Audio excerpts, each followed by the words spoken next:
Bueno, pues muchas gracias de verdad por la invitación.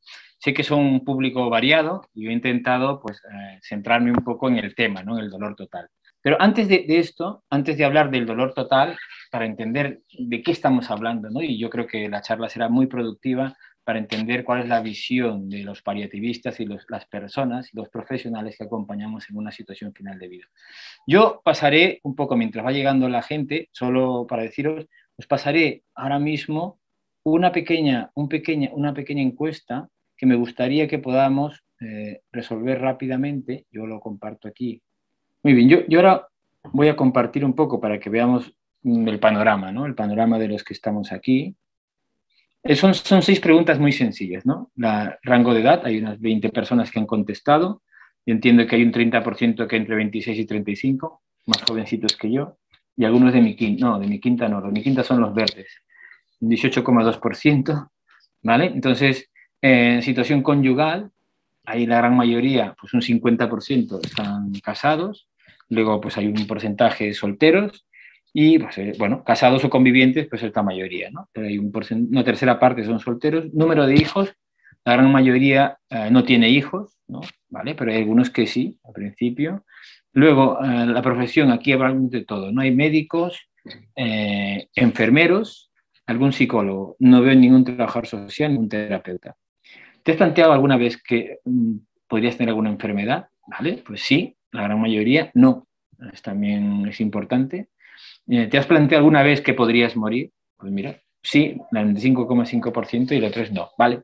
¿Por qué es importante esto que acabo de preguntar? ¿No? Porque cuando ahora dejo de compartir y paso a hablar del tema del dolor total. ¿Por qué es importante esto que acabo de compartir? Porque cuando hablamos del dolor total, nosotros vemos a la persona en todas sus dimensiones. Ahora, esta es una yayita, una abuelita, ¿no? Que está, por ejemplo, pensando en todas las cosas que puede contemplar eso, y eso va a depender mucho de la edad que tiene el paciente, ¿no? O sea, no es lo mismo el dolor total que puedo tener yo ahora, ¿no? Que el dolor que puede tener mi padre, o el dolor que puedo tener yo, o en concreto, si tengo la edad de mi padre, ¿no? O la de mi abuela, que murió hace 2 años. Me explico, es una situación diferente, y eso va a depender de la edad del paciente, la situación también familiar. O sea, yo cuando era soltero iba con mi coche a toda velocidad, con mi carro iba para todos lados, ¿no? Y luego cuando empecé a tener hijos, empecé a desacelerar, ¿no? A tal punto que me compré una moto y como me iba a toda velocidad, pues al tercer accidente en menos de un año la vendí, porque dije, al cuarto ya no lo cuento, ¿no? Entonces, la situación va cambiando para todos, ¿no? Ese dolor total, ¿no? Entonces, no es lo mismo que yo pierda ahora mismo, mis hijos pierdan a su padre, que yo pierda a mi padre. Esto es muy diferente. Por lo tanto, las preocupaciones van a depender de la edad, van a depender también de la situación personal, la profesión también, bueno, en este caso porque soy la mayoría de médicos, pero hay que tener en cuenta también la profesión, a qué nos dedicamos, ¿no? Algo que nos ha marcado nuestra vida, que será fundamental también y son datos que debemos recoger, ¿no? Entonces, bueno, y lo otro es, os había preguntado porque cuando no te has planteado, ya lo tocaremos en otra charla que Natalie hemos quedado, no recuerdo la fecha específicamente, para hablar de planificación, ¿no? Pero la parte Dos. importante, el día 2, ¿no? Sí. Sí. La parte importante es hablar del dolor total, que va a depender de estos factores. Entonces, yo os voy a pasar un vídeo muy cortito de 4 minutos, para que veáis cómo la gente se va planteando estas pequeñas dimensiones.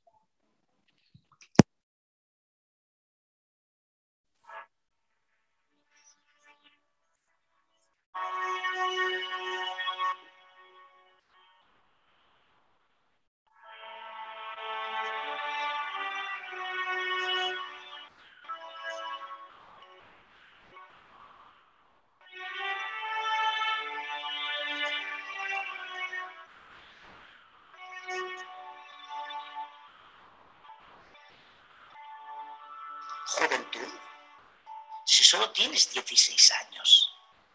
Mira, los versos mejores son no tener penas ni desengaños, vivir esclavo de una ilusión, cantos alados, rimas inquietas, desde tu seno vienen a mí más que en la lira de los poetas.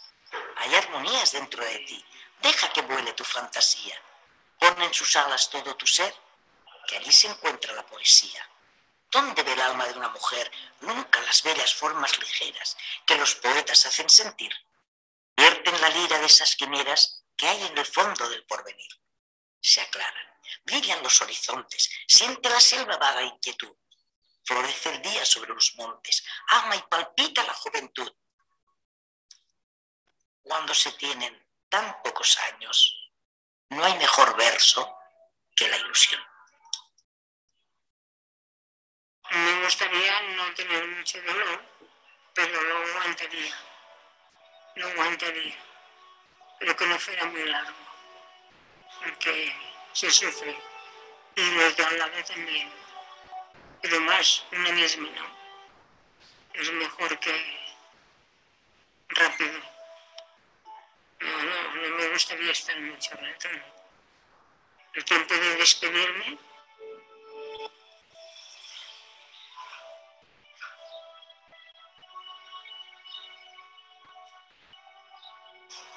Això, com que penso que la mort millor que em vingués ràpid, vull dir que tan sols em mori i ja en tinc prou. Els altres hauran de passar com puguin, perquè tampoc no hi ha per viure morir sol, que necessitem portar-nos un altre de seguida. Home, no, que es quedi. Sí, no, solo no. Porque te encuentras como si estuvieras abandonado. Solo no. Solamente que te den la mano y hay bastante. Para mí, ¿eh? A mí sí que me gustaría morir sola. Sí. Sí, porque yo no quiero darle ese disgusto a mis hijos. De que me vean morir. No, yo quiero que ellos me cuiden y estén por mí mientras yo esté mal, pero que me muera cuando ellos no estén delante. Ja. Això és important per tu? Són important fins a mitjans que puguis anar pagant els deutes. Fins aquí, eh? Fins aquí. Home, no sóc cap usurera, pobra de mi. De què li puc ser si he treballat des dels 12 anys a tot? Home, això no. Des de petitona fent minionetes. I t'hi has preparat per això, no? Per tindre les teves opcions financeres? Vaig preparat pels cèntims que necessito. I doncs per tirar endavant la vida. Sí. Ara nosaltres, dintre dels nostres esforços, ens vam fer una caseta i estàvem molt bé perquè érem com dos reis. Oi que no s'és més ric que el que no té, sinó més el que estima el que té? Doncs aquesta era la raó. Molt bé. Aquesta ha sigut la meva raó sempre. Estimar el que tens.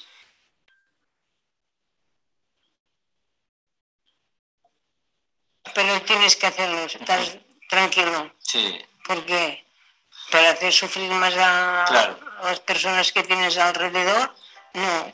Tú lo vas pasando y que sea lo que Dios quiera.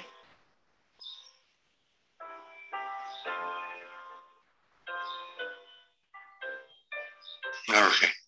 El que no estoy preparado soy yo. Muy bien.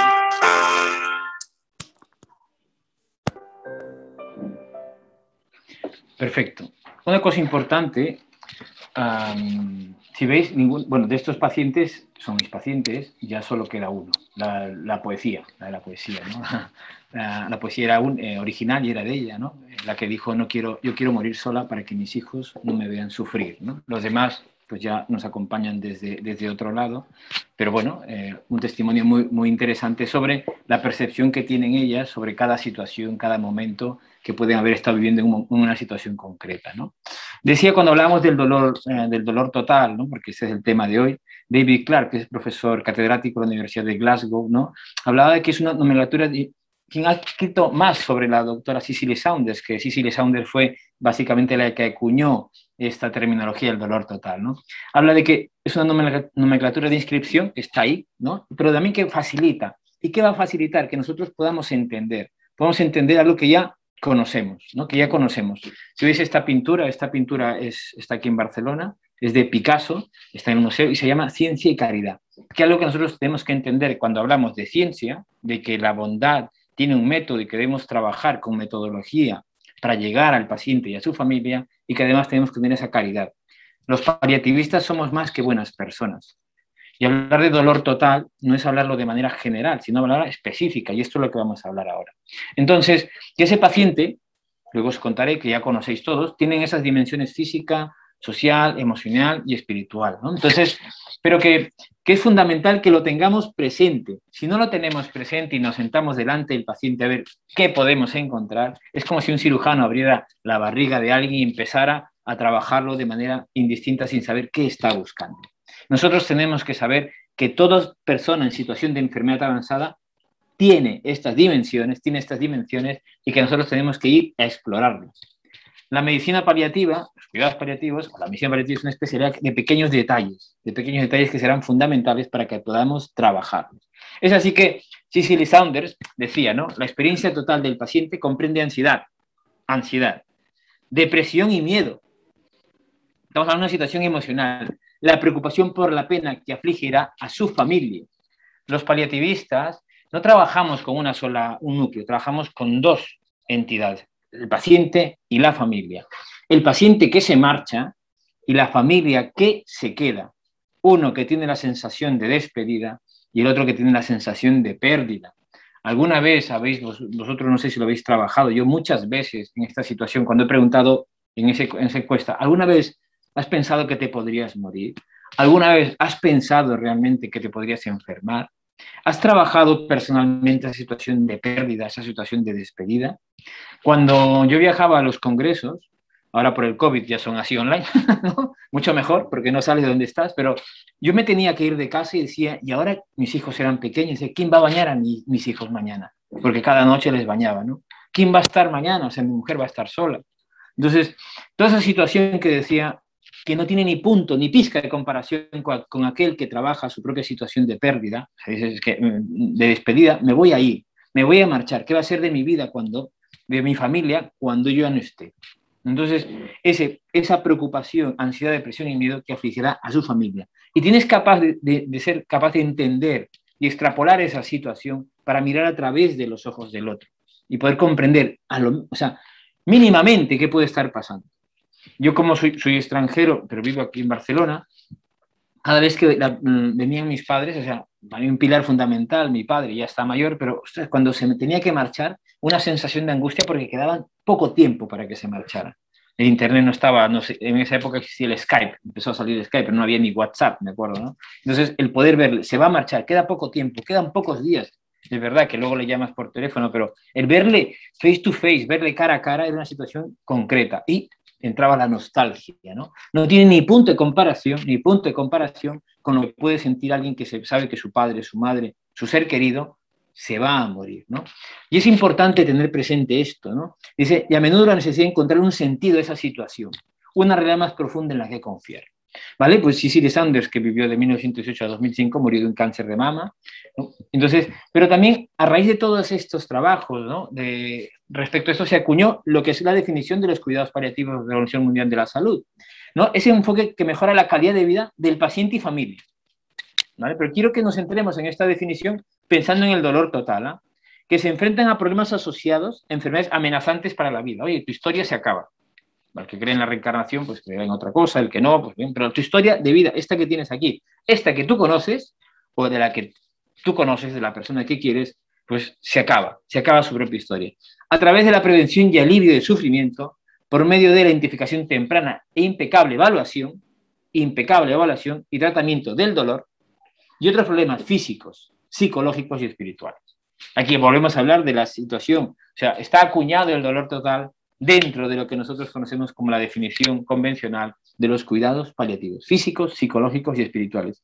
El año pasado surgió una definición de consenso a nivel europeo que se extrapoló en el Journal of Pain and Symptoms Management sobre los cuidados paliativos, ¿no? Esta definición que tiene que ver es el cuidado holístico activo de personas de todas las edades. Aquí ya se incluye, ¿no? Pues porque habitualmente siempre, yo soy geriatra de base, pues yo me dedico a los pacientes oncológicos y no oncológicos, pero mayores de edad.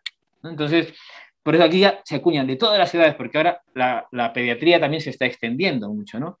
El sufrimiento está relacionado con la salud cuando está asociado con una enfermedad o lesión de cualquier tipo. El sufrimiento relacionado con la salud es grave cuando no se puede aliviar sin intervención médica y cuando compromete la salud, funcionamiento social, espiritual y emocional. Volvemos a tocar los puntos fundamentales del dolor total. Debido a una enfermedad grave, la enfermedad grave, te especifica también la definición, es una afección que conlleva un alto riesgo de mortalidad. Se vuelve a acabar la historia de quien tú estás entrevistando o con quien estás viviendo. Por eso es importante tener todas las antenas puestas cuando trabajas con un tipo de paciente en una situación de enfermedad avanzada. Impacta la calidad de vida y la función diaria o el difícil es el control de síntomas, tratamientos o el estrés del cuidador, porque no está solo, paciente y familia, paciente y familia. Y especialmente de aquellos que se acercan al final de la vida. Tiene como objetivo mejorar la calidad de vida de los pacientes y sus familias y sus cuidadores, porque muchas veces la familia está aparte y hay cuidadores específicos. Y esto es clave. Esta es una definición de consenso nueva, publicada el año pasado, que agrupa un poco más, amplía un poco más la definición de los cuidados paliativos, pero también es verdad que toca las 4 dimensiones que nosotros trabajamos sobre el dolor total.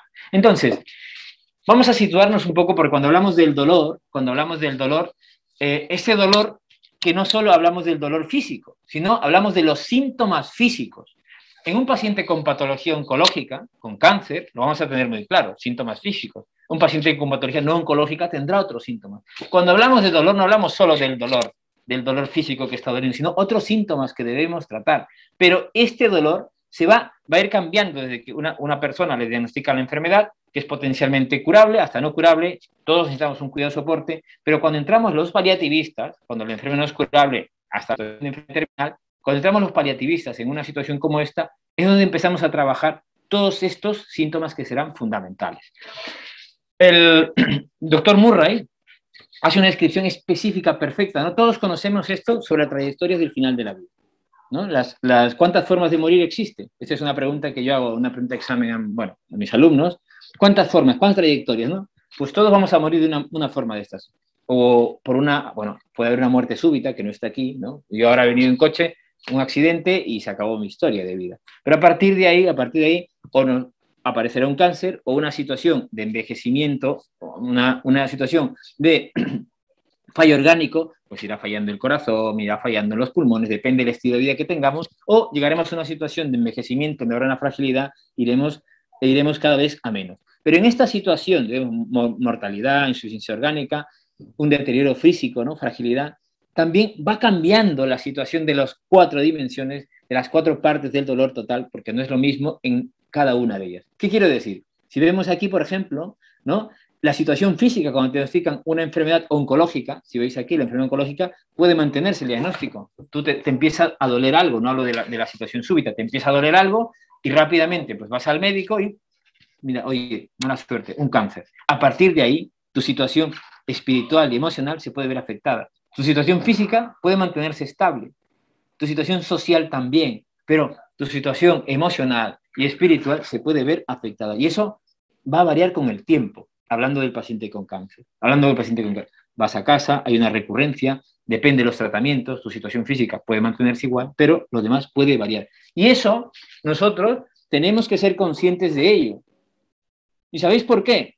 Porque cuando el paciente entra a la consulta, o cuando el paciente vas a visitarlo al domicilio, o te lo encuentras, le puedes ver físicamente bien, pero tiene las otras dimensiones afectadas y tú como paliativista es tu responsabilidad atenderlas, es tu responsabilidad buscarlas, es tu responsabilidad recogerlas, independientemente que seas médico, psicólogo, trabajador social, enfermero, es tu responsabilidad porque nosotros, los profesionales que trabajamos en una situación final de vida o acompañando pacientes con enfermedad avanzada, somos el último eslabón de la cadena asistencial.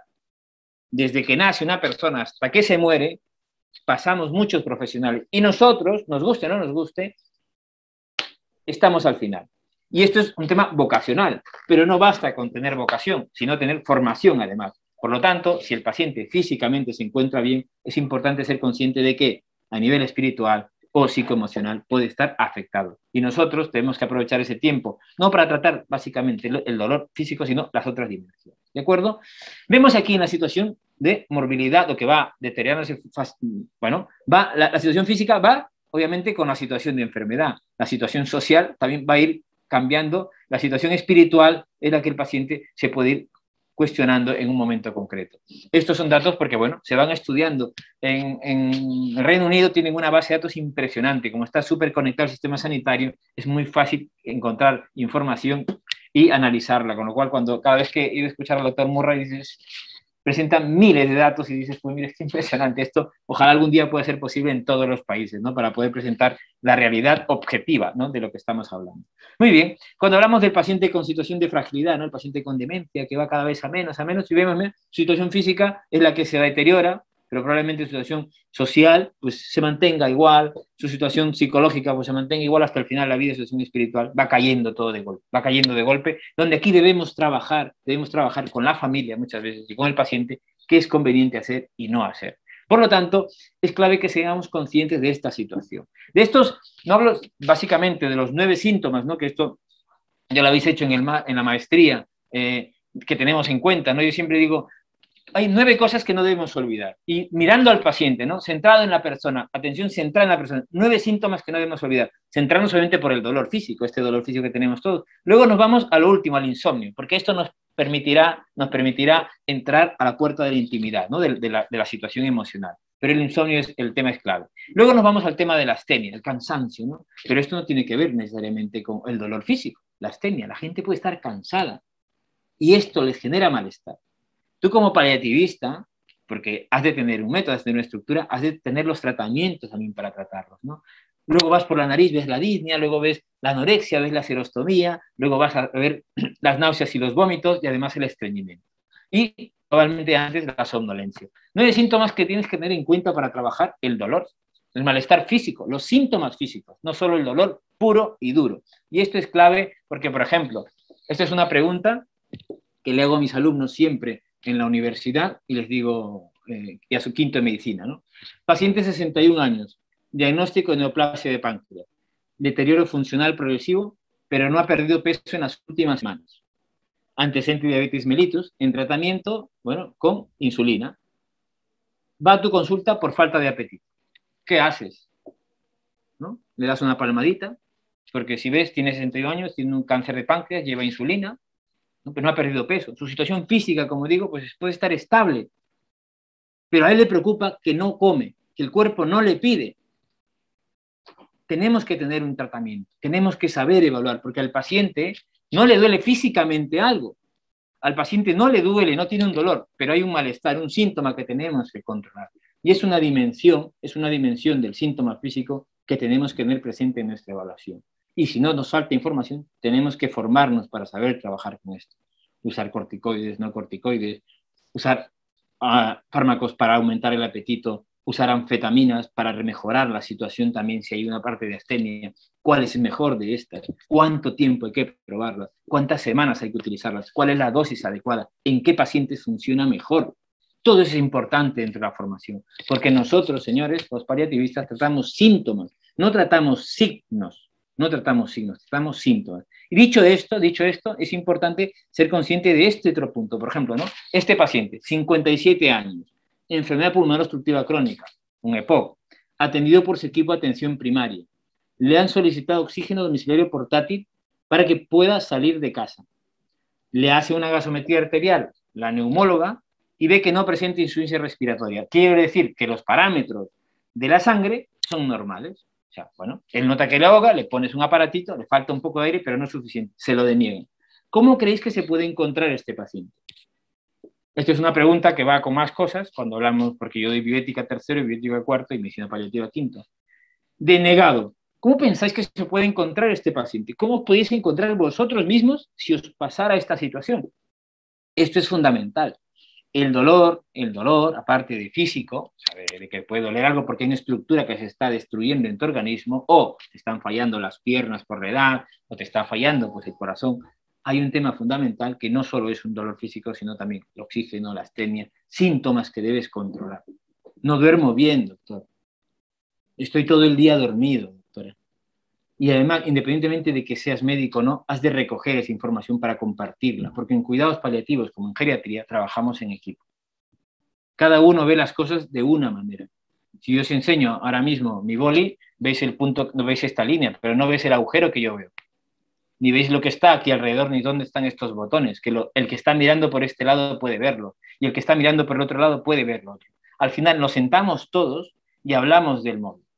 Hago una extrapolación, hablamos del paciente, porque los profesionales vamos a veces una vez y los otros ayudan a comer, los otros ayudan a levantarse, los otros ayudan a la higiene. Por lo tanto, es fundamental que seamos conscientes de esta situación. Una visión global del paciente desde todos los profesionales que le atendemos. Pero este sitio, en este caso, se denigra. Y aquí entramos a la otra parte que es fundamental, porque estas situaciones, cuando el dolor físico no se controla adecuadamente, entramos al malestar emocional. Y ese malestar emocional que es clave también para intentar abordarlo, hablamos de dos cosas fundamentales. Cuando hablamos de la emoción, no estamos hablando básicamente de la depresión. Estamos hablando de la tristeza y la ansiedad. Son dos cosas que debemos tener en cuenta. En una situación concreta, ¿no? Tenemos que tener en cuenta esto, ¿por qué?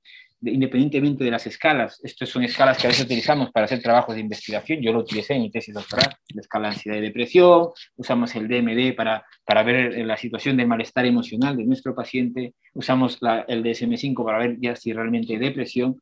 Fundamentalmente, quiero que tengáis en cuenta una cosa que es clave. La tristeza no se medica. La tristeza no se medica, la tristeza se acompaña. La tristeza se acompaña y con la tristeza se marcan objetivos. Si a un paciente, si cualquiera de los que estamos aquí, ahora mismo, los que habéis dicho, todos, ¿no? La gran mayoría, que habéis pensado en vuestra muerte, que habéis pensado en que podéis tener una enfermedad, el día que os digan que tengo una enfermedad, es comprensible que nos pongamos tristes. Y eso no lo corrige un antidepresivo. Eso lo corrige hablando con alguien, con herramientas, con instrumentos. Está demostrado que mientras más pueda hablar una persona, más podrá generar, si generamos ese espacio para que pueda ventilar sus emociones, será totalmente terapéutico. Hay gente que no le gusta hablar, hay gente que le gusta escribir. Pero ha de haber un foco donde nosotros podamos acompañar, un punto, un objetivo. Esto es clave. La tristeza no se medica y a veces me duele ver tanta medicación por una situación que no va a cambiar. Cuando ves al paciente, dices, visitó al psiquiatra, le dieron tal medicación. A veces basta con sentarte y saber escuchar al paciente y validar. Ayer estaba en casa y me llama una mujer religiosa, no justo ayer, y me dice, alguien le pasó mi teléfono personal, y dice, doctor Villavicencio, sí, le digo. Me dice, mire, soy fulano, le llamo de parte de tal, ¿no? Un poco para ubicarse, y digo, pues sí, dígame, ¿en qué le puedo ayudar? Mire, quiero hacerle una pregunta, ¿no? Tiene un tiempo, bueno, si no es mucho tiempo, pues la puedo atender ahora. Y dice, mire, es que tengo el marido de una amiga mía, tiene una enfermedad neurodegenerativa, esa típica consulta por teléfono, pero dije, bueno, tiene enfermedad neurodegenerativa y realmente está pidiendo la eutanasia. Entonces, ya le cuesta valerse, le cuesta caminar, le ha cambiado el humor y está pidiendo la eutanasia. Digo, ¿qué consejo le puedo dar? Dice. Entonces me reí y dije, a ver, si a usted le hubieran diagnosticado esto, ¿no quisiera también que su vida acabara? Entonces, pues sí, dicen, bueno, lógico. Es comprensible, o sea, ningún consejo va a cambiar esta situación. Porque es normal que se encuentre así, es comprensible que se encuentre así. Todos los que estamos aquí tenemos una autonomía, yo no les veo, no les conozco, ¿no? Pero salimos, entramos, venimos, tal, hacemos, nos vestimos. Pero el día que esto se vea alterado, es comprensible que nos encontremos tristes. Esa tristeza se ha de acompañar. Digo, ningún consejo va a cambiar esa situación. Lo más importante es saber acompañar, recoger por qué está así. Al final, él seguirá haciendo las cosas que le parecen, pero si nadie le acompaña, cada vez entrará en un bucle. Dice, no quiere ver a sus hijos. Digo, normal. Usted cuando está constipada, a que sí tiene malestar y está incómoda con su propio organismo y no quiere que nadie le moleste, pues esta persona es comprensible que se encuentre así. Pero si nadie recoge ese sufrimiento, será un bucle. Lo más importante es saber acompañar la situación. Esto es clave, saber mirar a través de los ojos de otro. Por eso la tristeza no se medica, la tristeza se acompaña y se han de marcar objetivos. Esa es la forma donde nosotros somos conscientes de saber trabajar una situación de malestar emocional. Recuerdo una paciente con una insuficiencia cardíaca que me decía, yo pensé que por tener mucho dinero no iba a depender de nadie. Nunca pensé que me daría esta situación y lo que haría es, chica, ayúdame aquí, chica, ayúdame al lavabo, tal. ¿No? Hablaba de las auxiliares, de todas las personas que le acompañaban, ¿no?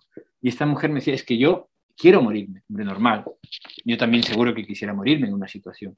No os he dicho que esta fue mi tesis doctoral, ¿no? El deseo de morir en pacientes con enfermedad avanzada. Entonces, he entrevistado a muchas personas en esta situación, ¿no? Y a partir digo, pues es normal. Yo también seguro que quisiera morir. Ahora, el punto es cómo encontramos, cómo acompañamos y marcamos objetivos para trabajar esa situación. Quiero que quede claro importante esto, ¿no? Que la tristeza, pues no se trata, se acompaña, ¿vale? No hay un fármaco específico y la píldora es tu presencia, muchas veces hablando o muchas veces manteniendo el silencio y sabiendo acompañar. Y esto nos lleva, básicamente, porque claro, sabiendo acompañar depende quién acompaña, depende quién va a acompañar en esa situación, ¿no? En esa situación cuando nosotros decimos, oye, sí, es que claro, hablábamos al inicio de la definición del paciente, de la definición de cuidados paliativos, el paciente no está solo, todos marcamos una situación concreta, ¿no? Yo a partir de aquí digo, claro, no es lo mismo, como decía anteriormente, que me muera yo ahora, el impacto que va a tener para mis hijos, que se muera mi padre, el impacto que va a tener para mí como hijo. O, si me muero ahora, el impacto que va a tener para mi mujer. Yo ahora tengo, yo tengo muchos seguros porque tengo varios hijos y digo, si me pasa algo, que no les falte nada. Los dejaré de pagar cuando ya vea que mis hijos se van de casa, porque ya no los necesitaré. Entonces, el impacto que va a generar cuando yo, si llego a jubilarme, para mi mujer, probablemente sea más afectivo que económico. Pero el impacto que puede generar ahora, mi situación social, si va a ser aparte de afectivo, también económico. Por eso os preguntaba vuestra edad, porque es fundamental que nos centremos en esa situación.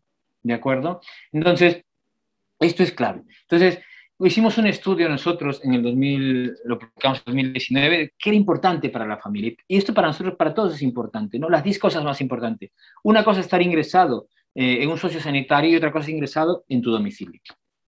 Cuando estás ingresado en un sociosanitario, siempre piensas pues, en la familia.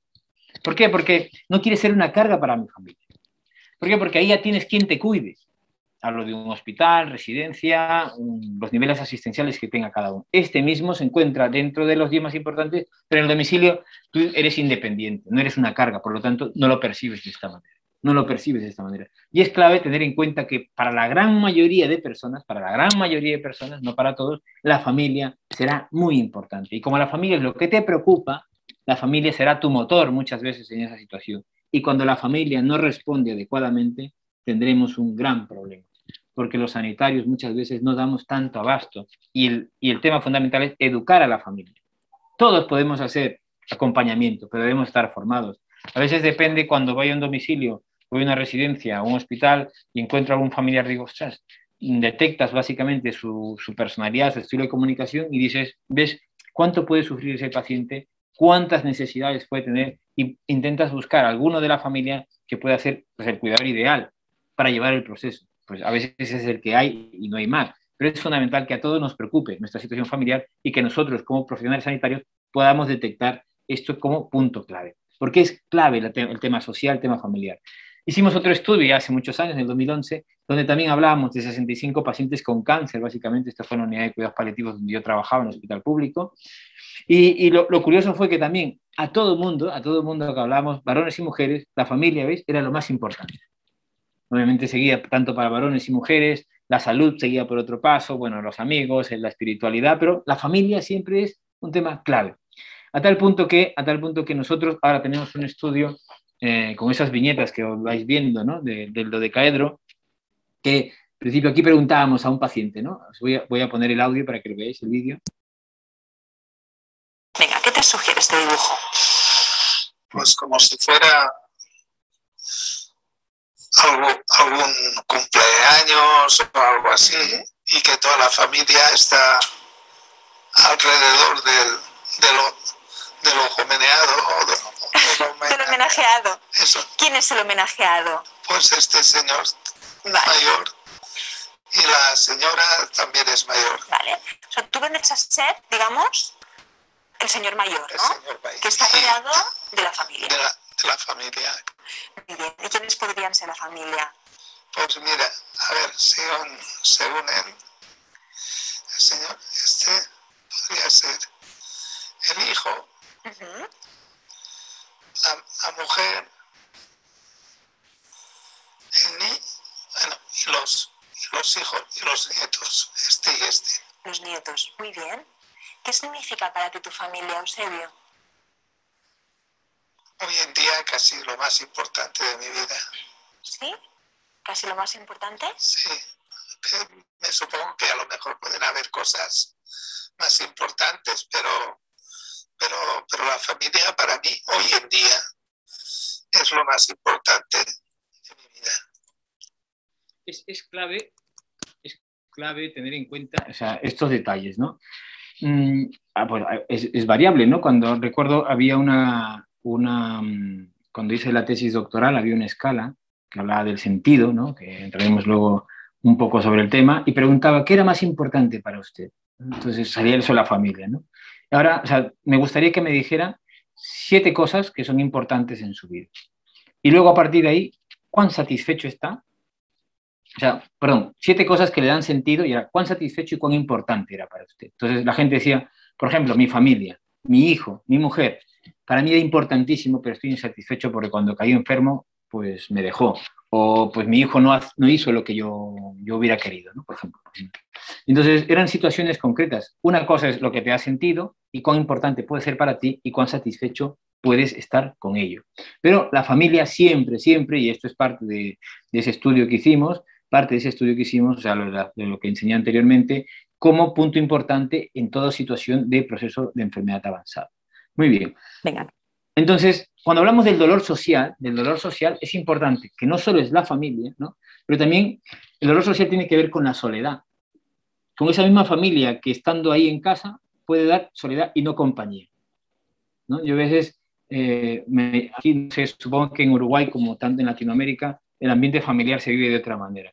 Aquí, si no me equivoco, ya me diréis lo contrario o no, pero aquí los abuelos suelen estar en la residencia y la gente de mi edad, que ya tiene, yo tengo 47 años, la gente de mi edad, que tiene padres mayores ya, ¿no? De pues 70 y tantos, casi 80, yo he visto que muchos de aquí en España dicen, pero claro, ¿cómo puede ser posible que nadie se fije en mí? O sea, que buscan ayuda, ¿no? que el gobierno debe ayudarme a cuidar a mi padre, porque realmente yo también lo estoy pasando mal, yo tengo una depresión y X razones, ¿no? Entonces me pongo a pensar, digo, ¿no? ¿Qué ha pasado aquí? ¿No? Como, a ver, ¿qué ha pasado aquí para que esta persona llegue a este punto? ¿No? Soy consciente que todo padre, que toda madre puede implicar una sobrecarga, depende de lo que tú estés trabajando, lo que estés haciendo.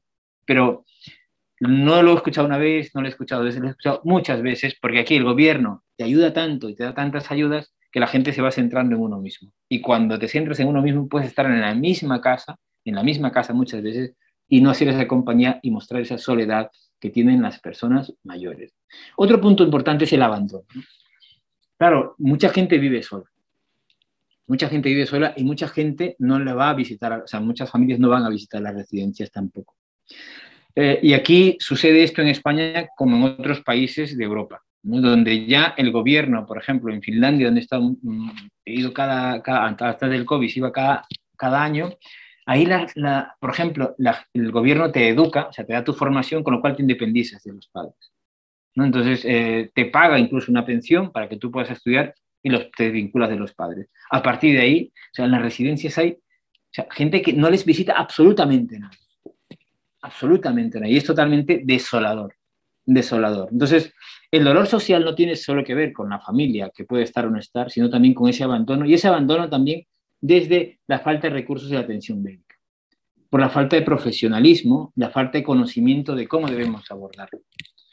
No podemos mirar, como me decía una vez una enfermera compañera, me decía, claro, a veces cuando no sabes miras al suero, decía. Yo me reía, estás poniendo el suero, ¿no? Y cuando no sabes qué decir, miras al suero. Dices, pues mira, no, porque somos el último eslabón de la cadena asistencial y nuestro trabajo es detectar el sufrimiento, recoger el sufrimiento y saber acompañar en el sufrimiento. A partir de ahí es, independientemente de que sea médico, enfermera, trabajador social, psicólogo, terapeuta, voluntario, recoger ese sufrimiento y transmitirlo al equipo para que todos podamos formar parte de ello. Y a partir de ahí es ver cómo todo esto puede influir en una situación que hablamos, ¿no? De este dolor total, ¿no? Hablábamos del dolor total, una situación espiritual. Realmente esta abuelita, ¿no? Que cuando le enseñamos esta viñeta a los abuelos, dicen, bueno, esta abuelita ya la ha palmado, ¿no? Entonces dicen, ya se ha muerto, ¿no? Entonces, pero se le ve tranquila, se le ve tranquila. Espiritualidad no tiene que ver con religión.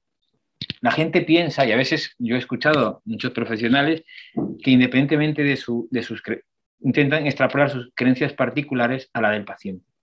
O sea, os aseguro que mis pacientes no saben si yo soy ateo, si soy judío, si soy protestante, si soy católico, no tienen absoluta idea, porque esto es fundamental. La espiritualidad no tiene que ver con religión. La espiritualidad tiene que ver no solo con religión, sino con la trascendencia, con el sentido de la vida. La religión, el sentido de la vida, la trascendencia. Es verdad que aquí en España la gran mayoría es culturalmente católica, culturalmente, pero hay muchos que no, hay muchos que no. Y a veces hay que ser consciente que no se mueren solo los cristianos. Y por lo tanto tenemos que saber recoger esa situación y ese malestar para saber acompañar, que es fundamental.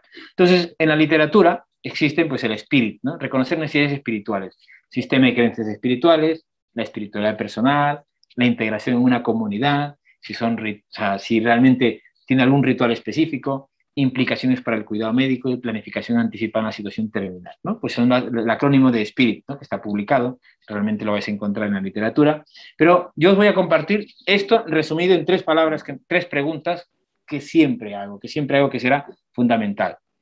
Cuando me encuentro con un paciente, ¿cómo trabajo yo la espiritualidad independientemente de las mías? Digo, ¿hay alguna creencia particular que le ayude en estos momentos? Aquí yo escucho de todo, porque el que está en contra de la iglesia o en contra de algo, o en contra incluso de lo que yo puedo creer, se explaya y me dice de todo, ¿no? Alguna creencia, bueno, yo no tengo ninguna porque los curas o tal, no sé qué, las monjas, y me dice. Esto es independiente de que yo me pueda sentir ofendido o no de lo que digo. Mi siguiente pregunta, después de escuchar todo lo que me han dicho, es, ¿le ayudan esas creencias que tienen en estos momentos? Porque es importante, ¿no? Si le ayudan. Y lo tercero que le pregunto al paciente es, ¿tiene con quién compartirlas? Porque si no tiene con quién compartirlas, yo como profesional, sea médico, enfermera, psicólogo, buscaré a la persona idónea, a la persona adecuada, para que le pueda ayudar en estos momentos. Un día dice, hay un libro supongo que Natalie lo tendrá, que si no lo tiene se lo pasaré porque lo regalan aquí, sobre cómo mueren en todas las religiones, ¿no? Entonces, se editó aquí en Barcelona, pues, gracias a la Fundación La Caixa, y dice, hay un tema que decía, ¿no? Pues ahí te vas viendo un poco cómo mueren todas las personas, y había uno que me dice, yo quiero ser como los católicos, ¿no? Entonces digo, dirá como los cristianos, le pregunté, ¿no? Y le comenté, yo me dice, no, porque los católicos se confiesan, dice, ¿no? Y ya se olvidan de todo. Entonces yo me sonreí, digo, bueno, dicen los católicos, porque es un tema que parte de mi formación, ¿no? Digo, dicen los católicos que esto es un tema de fe. Por lo tanto, si usted quiere que yo le busque una persona específica para que hable con usted de esos temas, se la buscaré. Y ese es el tema. Entonces, independientemente, mantener una situación lineal, independientemente de tus propias creencias, para intentar acompañar al paciente en una situación concreta de su vida. Tiene con quién compartirla, si no, tú has de buscar esta situación. Muy bien. Entonces, el tema fundamental de intentar abordar estos conceptos es clave. Es clave, ¿por qué? Porque si nosotros no sabemos ver que el paciente tiene 4 dimensiones concretas, pero que es clave que nosotros seamos conscientes de que trabajar la dimensión física, social, emocional y espiritual, tenemos que tenerlo presente.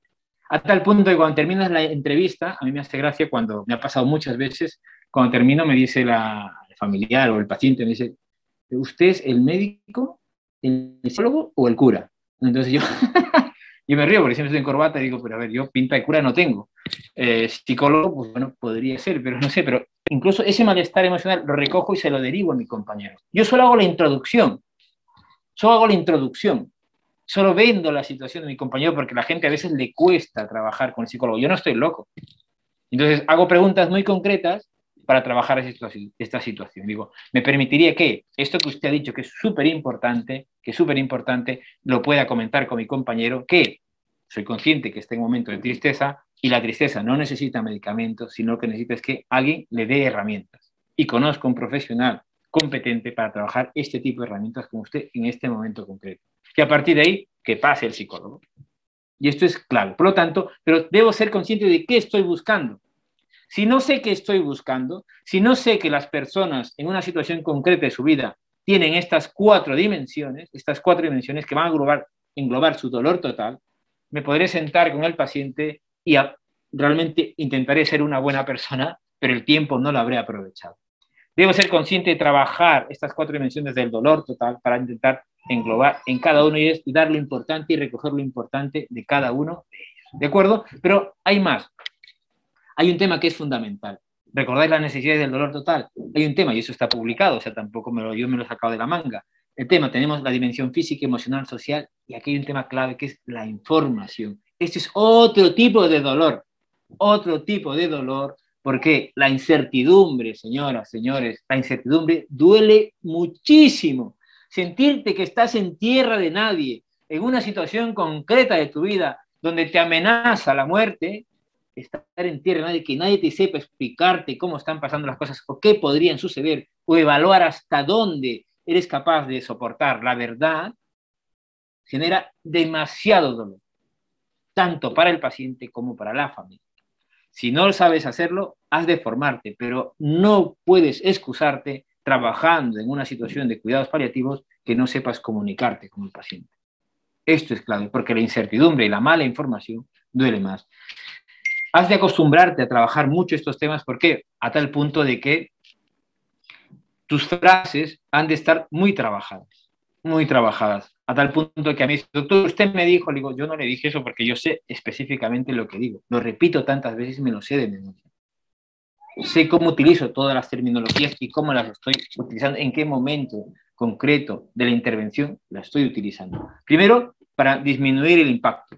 Segundo, para transmitir la información y para que el tercero, el paciente y la familia coja confianza en el profesional, porque yo no le estoy vendiendo nada, solo quiero vender bienestar, no es nada tangible, y acompañarle, que me permita formar parte de ese proceso.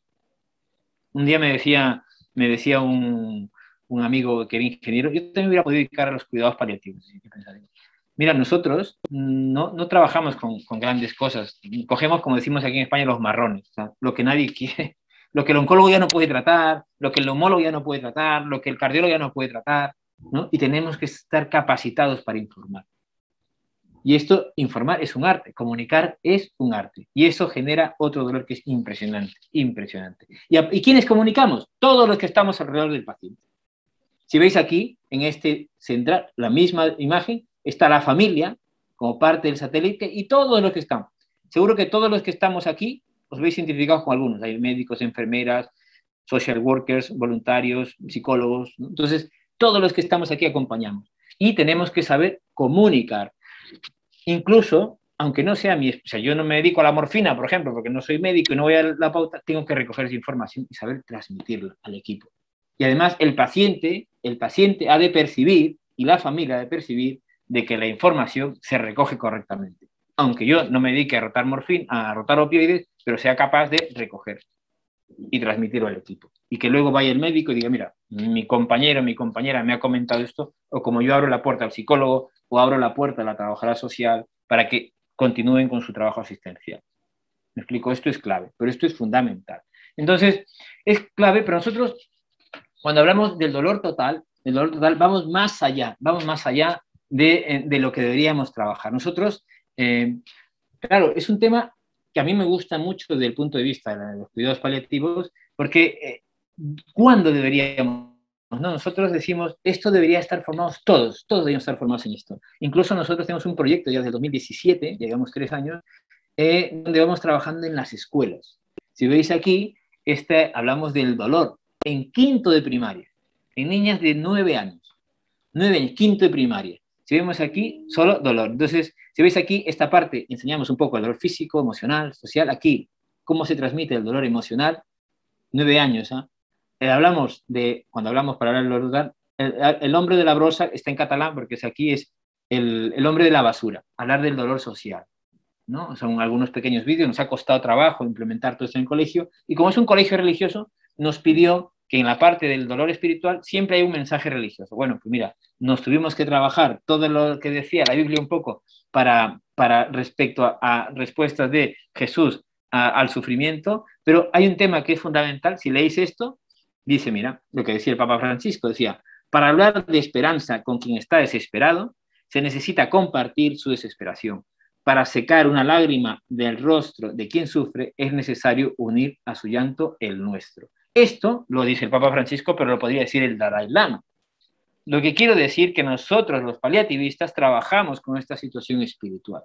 esta pérdida del sentido muchas veces que nosotros tenemos que recoger y acompañar. Y entonces, en este trabajo que vamos haciendo con las niñas es impresionante, porque, ¿ves? Si veis aquí, 9 años, dolor total, ¿ves? Físico, emocional, social y espiritual. ¿Y qué le explicamos a una niña, no? Le explicamos a una niña cosas muy importantes para hablar esto en los colegios. Si veis aquí, dice, ¿no? El dolor se puede, aquí no puedo, si el dolor es parte de la vida, ¿no? Entonces, si el dolor es parte de la vida. Entonces, al inicio dicen que no, el dolor siempre es parte de la vida. Siempre es parte de la vida. Aquí otro dice, el dolor se puede evitar. Al inicio, ellas, como no están formadas, dicen, pues no se puede, el dolor nunca se puede evitar. Otra cosa es cómo podemos trabajar. Y esto es clave, ¿por qué? Porque nosotros cuando hablamos con estas niñas, dices, bueno, ¿alguna de vosotras se ha pegado algún tortazo, ¿no? O sea, algún golpe? Y las chicas dicen, pues sí, ¿no? Entonces, bueno, pues habéis tenido un dolor físico, ¿no? De alguna manera. ¿Alguna de vosotras se ha sentido sola en algún momento? Te levantan la mano, entonces, pues sí, pues te habéis tenido un dolor emocional. Bueno, ¿a veces os habéis sentido tristes en algún momento? Pues sí, un dolor emocional. ¿Alguna de vosotras os habéis sentido solas? Y ellas dicen, pues sí, alguna vez, un dolor social. Y el dolor espiritual depende de cada una de ellas. Por ejemplo, digo, ¿qué da sentido a la vida a vuestros padres? Y nosotras. ¿Qué da sentido a la vida a vuestros abuelos? Pues nosotros, los nietos, ¿no? ¿Por qué venís al colegio? Para ver a las amigas. Entonces, claro, van cambiando su concepción sobre el dolor total y acompañamiento. Y entonces decimos, ¿y ahora cómo acompañamos? Muchas veces, ¿cómo acompañas tú? Y las niñas dicen, bueno, yo es que le digo a mi amiga que esto va a pasar, que no se preocupe, que no es nada. Muy bien, la intención es buena, pero para acompañar primero a veces falta recoger y saber a veces no decir nada. Decir, ¿quieres que hagamos algo juntas? Has de meterte en el problema del otro. Porque si tú le dices que no va a pasar nada porque su padre está enfermo y si pasa, esto no lo sabes. Pero sí es importante decir, tu padre no está bien, ¿quieres que hagamos algo en concreto tú y yo? Vamos al patio, vamos a jugar, vamos a hacer otro. Y es un proyecto súper interesante donde intentamos agrupar estas 4 dimensiones que engloban el dolor total, pero sabiendo acompañar. A tal punto que cuando terminamos, este es uno de los vídeos, 2 segundos. Bueno.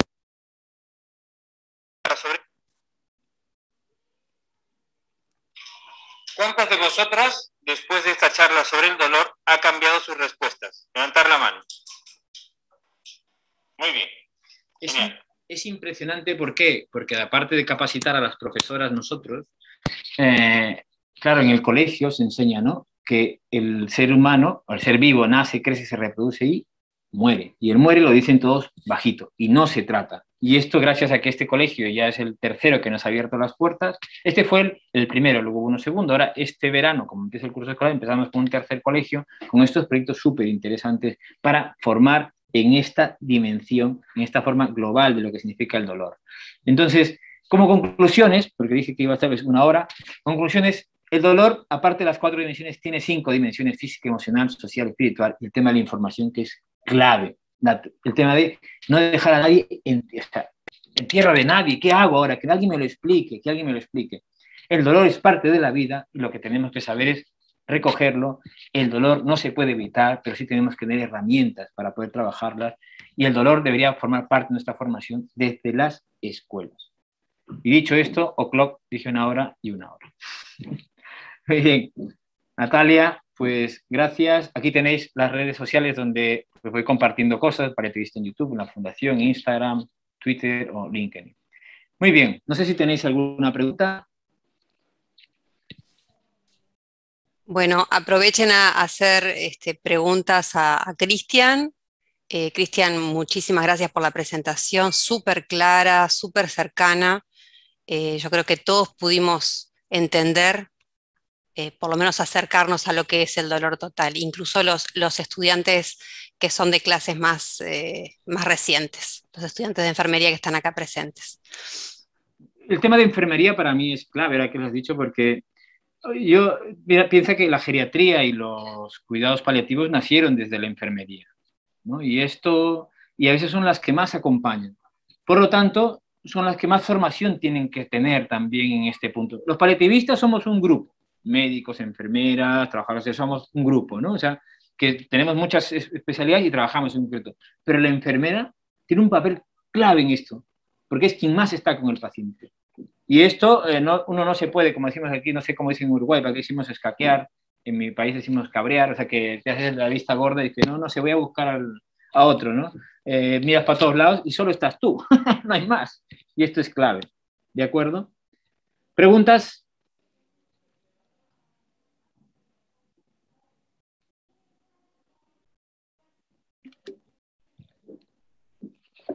¿Ha quedado todo claro entonces?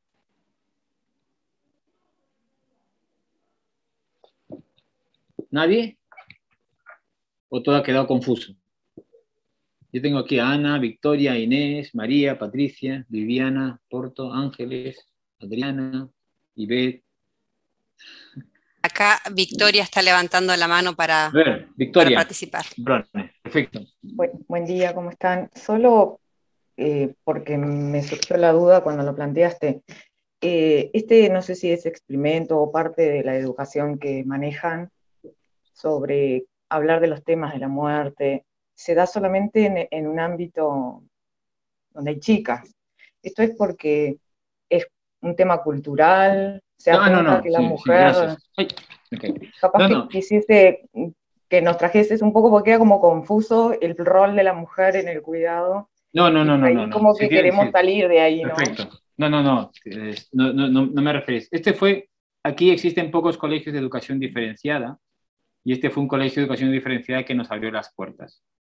Pero también el proyecto es para colegios mixtos, ¿no? Es un colegio de chicas, concretamente. No era por esto. Entonces, también son pocos, y hay un colegio, por ejemplo, donde tenemos un proyecto con adolescentes, ¿no? Donde es todo mixto y son 20 grupos, o sea, son 3 grupos de 20 alumnos cada uno, los mixtos. O sea que no. ¿Por qué? Porque fue el primer colegio que nos abrió la puerta. No, me parece relevante el hecho, porque de alguna manera también nosotros lo que apuntamos es a involucrar al hombre en el cuidado del enfermo. Sí, ¿no? Totalmente, entonces, sí. Me parece válido poderlo expresar desde ese lugar, porque, estamos apuntando a otro tipo de cosas, ¿no? Sí, pero si ha habido una confusión, lo siento, pero no era la intención. O sea, el tema es, básicamente, que es el colegio de educación diferenciada que nos abrió. Incluso fuimos al colegio de chicos, y, bueno, los demás son mixtos ya, ¿no? Pero el colegio de chicos apuntaba por otro tema del bachillerato internacional y tal, al final no encajamos con el proyecto concreto y no lo hicimos ahí. ¿Vale? Bueno, pues esto. ¿Más preguntas? Daniel, sí. ¿Qué tal, Cristian? Bueno, excelente presentación, muchas gracias. Una de las cosas que me quedó duda, de repente, ¿cómo utilizaban las cartas que utilizaban al comienzo? Si las utilizaban las cartas dentro de las mayores preocupaciones, si estaban incluidas dentro de la asistencia, o era solamente para el estudio, en este caso, de prevalencia de preocupaciones, o si ya estaba dentro de, como un mecanismo aceitado dentro de la misma estructura. Sí, este es un proyecto inicial que surgió en el 2016. Yo las cartas las utilizaba con los pacientes en mi práctica diaria, y monté ese proyecto que se llamó Croupier. Por eso le puse por las cartas, ¿no? Proyecto Croupier. Pero cuando utilicé las cartas, ya lo hablaremos cuando hable de planificación, el 2 de octubre, si mal no recuerdo, eran 35 cartas y cansaban mucho a los pacientes, ¿no? 35 temas ahí y tal. Entonces luego surgió pues las viñetas, el dodecaedro y 12 conceptos, o sea, 2 dodecaedros son 12.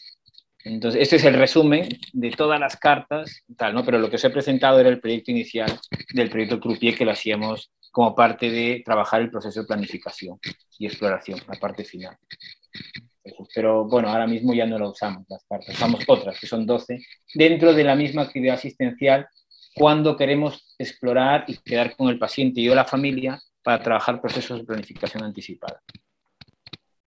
¿Vale? O sea, quedamos en un momento concreto. Sí, porque a veces, como nosotros vemos, ya te he perdido, estás por aquí, supongo, ¿no? Cuando nosotros queremos trabajar el proceso y las tienes incorporadas, Daniel, van saliendo de la conversación.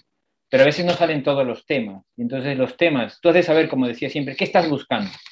No te puedes sentar delante del paciente y decir, bueno, vale, pues vamos a hablar de cómo se siente, ¿no? ¿Qué estás buscando? Porque así optimizarás el tiempo, te sentirás seguro y además generará satisfacción, tanto personal a tuya, porque estás haciendo un trabajo metodológico, y además con el paciente que se sabrá que te estás sentando, pues hablar con un colega también, ¿no? Entonces, el tema es que si no recoges todas, quedas otro día concreto. Y eso ya lo hablaremos cuando hablemos de los estudios. Pero es parte de un proceso de intervención paliativa. Muy bien, Viviana. Hola, buen día. También felicitarte por tu presentación, me pareció muy linda y muy clara. Te quería hacer una pregunta, un comentario en realidad, y ver tu opinión. En realidad, a mí me pareció muy interesante lo que tú en realidad propusiste con respecto a lo que tiene que ver con el síntoma tristeza, ¿no? Que me parece que es como algo súper trascendente y que muchas veces se equipara a lo que puede ser depresión, la tristeza, ¿no? Y justamente me parece que conceptualmente está muy bueno pensar que justamente ser eutímico o tener el humor normal de alguna manera hace que uno pueda oscilar en su afectividad y estar triste o estar alegre, si no, obviamente sería como una forma de tener restringido el humor a una sola forma, ¿no? Sí.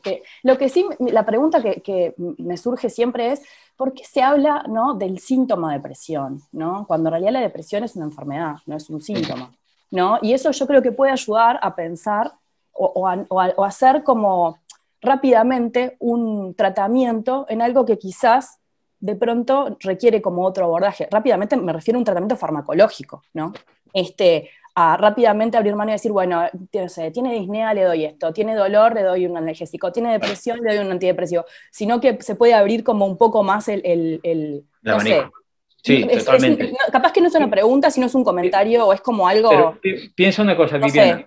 Cuando nosotros trabajamos, todos nosotros, cuando hacemos una historia clínica, hay cuatro cosas que no debemos olvidar en los antecedentes, aparte de las enfermedades y tal, como paliativistas. Algo que yo le llamo, lo vais a encontrar en mi canal de YouTube también, se llama UTEP.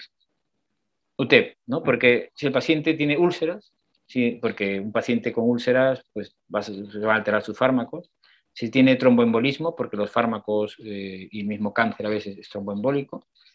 Si tiene enolismo, porque los fármacos, los opioides, si tiene enolismo previo, va a costar controlar el dolor, ¿no? Y entonces, y el otro, el que te decía, ¿no?, úlceras, tromboembolismo, enolismo, psicopatología. Si tiene la psicopatología afectada previamente. ¿Por qué? Porque la capacidad de soportar todo ese proceso se va a ver afectado desde antes. O sea, esa persona que ya toma antidepresivos previamente, obviamente en una situación de enfermedad avanzada será más complicado manejar, controlar sus síntomas. ¿Sí o no?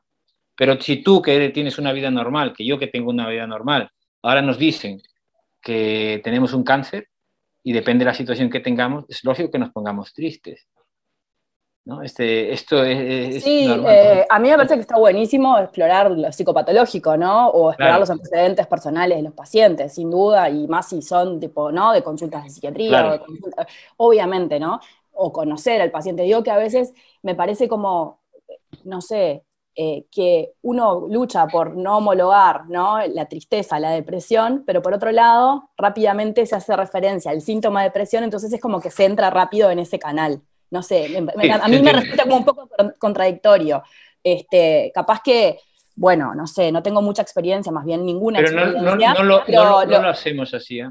O sea, sí. Digo, a ver, no tengo mucha experiencia en el sentido de que no trabajo actualmente en ningún equipo de cuidados paliativos, sino que cuando trabajaba en equipos de cuidados paliativos lo hacía con pacientes con demencia y el abordaje era diferente, ¿no? Entonces, en realidad no tenía mucho que ver con esta parte, pero a veces me resulta como, no sé, raro esa forma, a ver, que no es, me parece que estuvo bueno porque se dio el intercambio contigo con respecto a la diferenciación de la tristeza, ¿no? Sí. Entonces como en esto de bueno, decir, bueno, abordamos rápido esta situación, ¿no? No sé cómo, sí. Que a veces, bueno, en realidad hay que tomarse su tiempo y ver si en realidad es una enfermedad, es o no, a eso me refería. Lo que llamamos en cuidados paliativos a esa situación concreta es malestar emocional asociado. Ahí va. Ese es el término, malestar emocional asociado. Entonces, asociado a la situación actual. Claro. Entonces, a ver, yo en realidad lo intercambiaba sobre todo porque, digo, me parece que está buenísima esa visión, ¿no? Y por otro lado, bueno, yo por ejemplo soy psiquiatra de adultos y veo muchas veces estas cosas, también desde la otra óptica, ¿no? Pacientes que en realidad tienen medicación. Pero era las pastillas, ¿no? No, al revés. Vale. Yo también veo que mucha gente, ¿no?, indica antidepresivos rápidamente. Claro, tal cual. ¿No?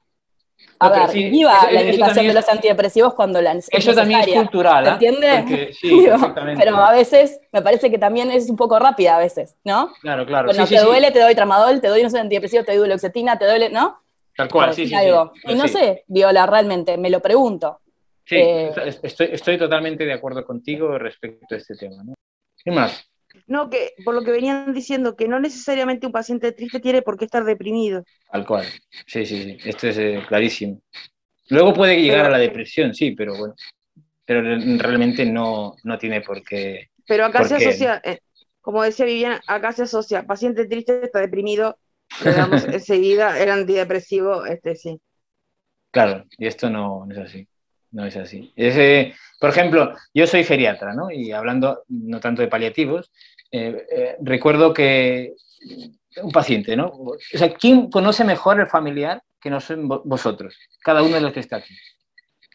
O sea, nadie conoce mejor a mi padre que yo mismo, de los que está aquí, ni siquiera Viviana, que es psiquiatra. Yo le puedo contar muchas historias, pero de mi padre lo puede ver, pero le conozco yo.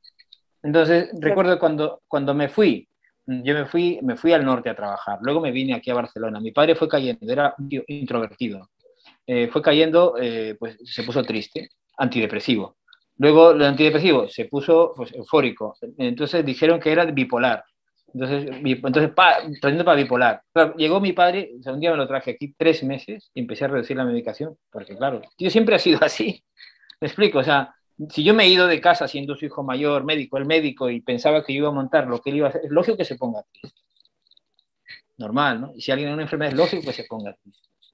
Entonces no tiene por qué llevarse de manera. Ahora, mi padre y mi madre, es que tu padre es de esta manera, siempre ha sido así. O sea, siempre ha sido así. La pastilla no le va a cambiar su personalidad.